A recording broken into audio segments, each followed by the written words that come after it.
Hello students, welcome back to Dear Students channel. So ee video lo manam locomotion and movement human physiology nunchi biology class 11 chapter manam just 10 minutes lo anadi revise cheskundam. So ee chapter lo manaki PYQs, mind maps and important topics ekkadi nunchi aithe questions ostayo avanni manam discuss cheskundam. So ee chapter annadi meeku NCERT line to line chadivinatlaithe meeku marks anavi ostayi. So ee chapter meeku 2 to 3 hours lo revise avutayi. So ma video చూసుకున్నట్లయితే మీకు 10 minutes లో just revise అవుతుంది.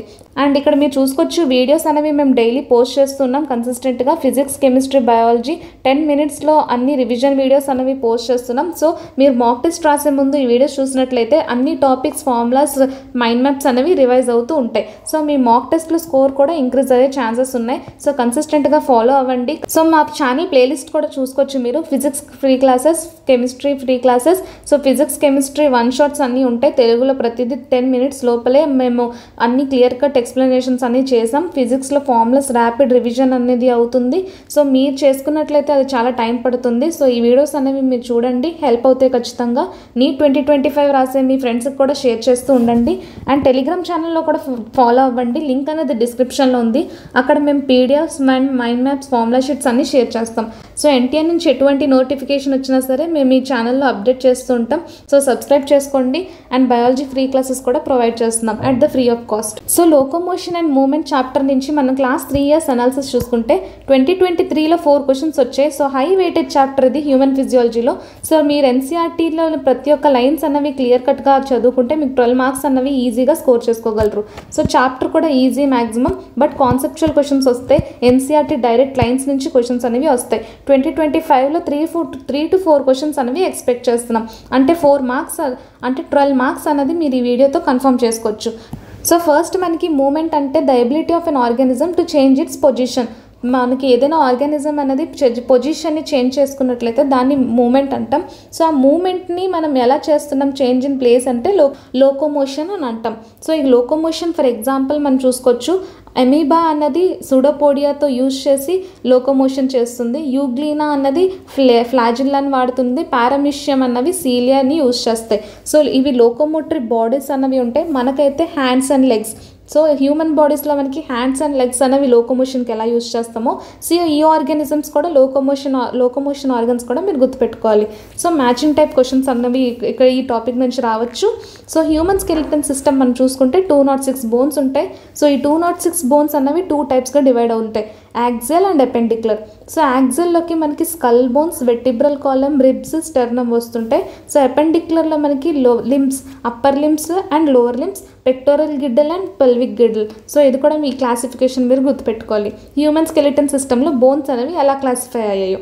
So ఇక్కడ types of moment చాలా important. Matching పరంగా మీకు ఇలాంటి questions అనేవి రావచ్చు. పీవైక్యూస్లో కూడా చాలాసార్లు అడిగారు. సో ఎమీబాయిడ్ అన్నది మనకి మ్యాక్రోఫేషియస్, ల్యూకోసైట్స్ అంటే WBC సెల్స్లో మనకి ఎమీబాయిడ్ టైప్ ఆఫ్ మూమెంట్ అనేది చూడొచ్చు. సో దీన్ని సూడోపోడియా యూజ్ చేస్తారు. సో ఎమీబాయిడ్ మూమెంట్స్ అనేవి స్ట్రీమింగ్ ఆఫ్ ప్రోటోప్లాజం వల్ల అవుతుంది. సో సిలియరీ మూమెంట్స్ మనం ఎక్కడైతే చూసుకోవచ్చు, for example tubular lined organs. So tubular అంటే PCT, DCT, అక్కడ మనం ఈ టైప్ ఆఫ్ మూమెంట్ చూడొచ్చు. ఫాలపియన్ ట్యూబ్స్ ఆఫ్ ఫీమేల్లో, రెస్పిరేటరీ ట్రాక్ట్ ఆఫ్ హ్యూమన్స్లో. సో మస్కులర్ మూమెంట్స్ అనేవి మోస్ట్లీ మనకి movement of a jaws or movement of limbs, tongue అన్నది మనం చూసుకోవచ్చు. సో ఇక్కడ ప్రాపర్టీ ఆఫ్ మజిల్స్ మీద డిపెండ్ అయి ఉంటుంది. ఫ్లాజిల్లర్ మూమెంట్స్ అంటే స్విమ్మింగ్ ఆఫ్ స్పర్మ్స్. సో ఇప్పుడు మనకి స్పర్మ్స్ అన్నవి ఎలా ఎజాక్యులేట్ అవుతాయో సో ఫ్లాజిల్లర్ మూమెంట్ అన్నది హెల్ప్ అవుతుంది. సో ఈ టైప్స్ ఆఫ్ మూమెంట్లో కూడా ఒక క్వశ్చన్ అన్నది మనం ఎక్స్పెక్ట్ చేయొచ్చు. పీవైక్యూస్లో చాలా important topic. So structure of skeletal muscles. So muscles అన్నవి మనకి చూసుకోవచ్చు. ఇక్కడ మెయిన్లీ 3 typesగా ఉంటాయి. ఫస్ట్ బేసిక్గా మనం నేర్చుకున్నాం cardiac muscle, smooth muscle, skeletal muscle. So skeletal muscle అన్నవి లోకోమోషన్లో మనకి చాలా హెల్ప్ అవుతూ ఉంటాయి. కార్డియాక్ మజిల్ అన్నది కార్డియాక్ సిస్టమ్, స్టిమ్యులేటరీ సర్క్యులేటరీ సిస్టంలో మనకి హెల్ప్ అవుతాయి. సో స్మూత్ మజిల్స్ కూడా హెల్ప్ అవుతాయి, బట్ స్మూత్ మజిల్స్ కంటే స్కెలిటల్ మజిల్స్ అనేవి లోకోమోటరీ మోషన్లో మెయిన్ ఇంపార్టెంట్గా ప్లే చేస్తాయి. సో స్కెలిటల్ మజిల్ మనకి మామూలుగా ఓవరాల్ ఓవర్వ్యూ చూసుకున్నట్లయితే ఫస్ట్ మనకి మజిల్ లోపల మజిల్ బండల్స్ ఉంటాయి. సో ఆ మజిల్ బండల్స్లో మనకి మజిల్ ఫైబర్స్ ఉంటాయి. మజిల్ ఫైబర్లో మనకి నంబర్ ఆఫ్ మయోఫిబ్రిల్స్ ఉంటాయి. సో ఇక్కడ సార్కోమియర్ అన్నది structural and functional unit of muscular system అని కూడా మనం పిలవచ్చు. సో ఇప్పుడు స్కెలిటల్ మజిల్లో మనకి స్ట్రక్చరల్ అండ్ ఫంక్షనల్ యూనిట్ అంటే మనకి హోల్ కాంట్రాక్షన్ ఆఫ్ మజిల్ అన్నది ఎక్కడ అవుతుంది అంటే సార్కోమియర్. సో ఇక్కడ మీరు సార్కోమియర్ అన్నది మయోఫిబ్రిల్లో చూడొచ్చు. సో ఈ ఆర్డర్ ఆఫ్ అరేంజ్మెంట్ కూడా మీరు గుర్తుపెట్టుకోవాలి. సార్కోమియర్ అనేది మయోఫిబ్రిల్లో ఉంటుంది. సో నంబర్ ఆఫ్ మయోఫిబ్రిల్స్ అన్నీ కలిపి మజిల్ ఫైబర్గా ఫామ్ అవుతాయి. So number of muscle fibres అన్నీ muscle bundle. So muscle bundles అన్నీ కలిపి మజిల్గా ఫామ్ అవుతాయి. సో ఇక్కడ మనకి 2 టైప్స్ ఆఫ్ ఫిలమెంట్స్ కనిపిస్తాయి సార్కోమియర్లో, light and dark. So light ఫిలమెంట్స్ని మనం యాక్టిన్ అని పిలుస్తాం, డార్క్ని myosin. So actin thin filament కూడా అంటాం, మయోసిన్ని థిక్ ఫిలమెంట్ అని కూడా అంటాం, ఐసోమెట్రిక్ అనైసోమెట్రిక్ కూడా అంటాం. సో అది కూడా మీరు ఎన్సీఆర్టీలో చదువుకోండి. So mechanism of A muscle contraction ఇక్కడ చూడొచ్చు, స్లైడింగ్ ఫిలమెంట్ థియరీ. సో ఈ థియరీ అన్నది 2 సైంటిస్ట్స్ ఎక్స్ప్లెయిన్ చేశారు. అంటే మజిల్ కాంట్రాక్షన్ అన్నది ఎలా అవుతుంది, సో ఈ 2 ఫిలమెంట్స్ మీద మెయిన్లీ డిపెండ్ చేసుకొని. సో ఎప్పుడైనా ఏదైనా న్యూరల్ మస్కులర్ జంక్షన్కి స్టిములస్ వచ్చినట్లయితే కాల్షియం అయాన్స్ అనేవి రిలీజ్ అవుతాయి. సో కాల్షియం అయాన్స్ అన్నవి ఎండోప్లాస్మిక్ రెటిక్యులం నుంచి రిలీజ్ అయ్యి సో యాక్టిన్ బైండింగ్ సైట్స్ పైన వస్తాయి. సో యాక్టిన్ బైండింగ్ సైట్స్ అంటే నేను డయాగ్రామాటిక్ షోలో చూపిస్తాను. సో అప్పుడు మయోసిన్ అన్నవి యాక్టిన్కి బైండ్ అయ్యి ఏటీపీని పుల్ చేసి సో మజిల్ కాంట్రాక్షన్ అనేది అవుతుంది. సో ఇది మనం నెక్స్ట్ స్టెప్లో చూసుకోవచ్చు. సో ఇక్కడ మనకి 2 ఫిలమెంట్స్ ఉంటాయి, actin and myosin. Actin diagrammatic situation మనం చూసుకోవచ్చు, ట్రోపోనిన్, ట్రోపోమయోసిన్ అండ్ ఎఫాక్టిన్. సో యాక్టిన్ అన్నవి 2 ఎఫాక్టింగ్ చైన్స్ అన్నవి మ్యూచువల్గా బైండ్ అయ్యి ఉంటుంటాయి. సో ఈ ఎఫాక్టిన్ అన్నది మనం చూసుకోవచ్చు, ఇదంతా ఎఫాక్టిన్. సో ఎఫాక్టిన్ అన్నది 2 ఎఫాక్టిన్స్ కలిపి ఒక్క యాక్టిన్ మాలిక్యూల్ అన్నది ఫామ్ చేస్తుంది. సో ఎఫాక్టిన్ అన్నది group of G polymers. So ఇది కూడా గుర్తుపెట్టుకోవాలి. సో దానికి ప్యారలల్గా మనకి పాస్ అయ్యేది ట్రోపోమైసిన్. ఇక్కడ మీరు చూసుకోవచ్చు ప్యారలల్గా ఒకటి ఫామ్ అవుతుంది. సో రెండు ట్రోపోమైసిన్స్ అన్నవి ఉంటాయి. సో ట్రోపోనిన్ అన్నవి ఈక్వల్ ఇంటర్వెల్స్ ఆఫ్ ప్లేసెస్ దగ్గర ప్లేస్ అయ్యి ఉంటాయి. సో ఒక్కొక్క దానికి ఒక్కొక్క ఫంక్షన్ ఉంటుంది. అది మనం మజిల్ కాంట్రాక్షన్లో క్లియర్గా ఎన్సీఆర్టీలో చదువుకోండి. ఇది జస్ట్ రివిజన్ చేస్తున్నాను. సో మయోసిన్లో మనకి head, cross arm, actin binding sites and ATP binding sites. ఇది డయాగ్రామాటిక్ క్వశ్చన్గా ఇవ్వచ్చు, పీవైక్యూస్లో చాలా ఇంపార్టెంట్ క్వశ్చన్. సో ఇక్కడ మీరు డయాగ్రామాటిక్ చూసుకోవచ్చు. ఇక్కడ డిఫరెన్స్ బిట్వీన్ యాక్టింగ్ బైండింగ్ సైట్స్కి ఏటీపీకి గుర్తుపెట్టుకోండి. సో ఇక్కడ మజిల్ కాంట్రాక్షన్ ప్రాసెస్ మీరు చూసుకున్నట్లయితే ఫస్ట్ యాక్టిన్ అన్నది మయోసిన్కి బైండ్ అవుతుంది. బైండ్ అయిన తర్వాత క్రాస్ బ్రిడ్జ్ అన్నది ఒకటి ఫామ్ అవుతుంది, ఫార్మేషన్ ఆఫ్ క్రాస్ బ్రిడ్జ్. తర్వాత స్లైడింగ్ అయిపోయి యాక్టిన్ అన్నది కొంచెం ముందుకు వెళ్ళిపోయి మళ్ళీ మనకి బాండ్ అన్నది ఫామ్ అవుతుంది.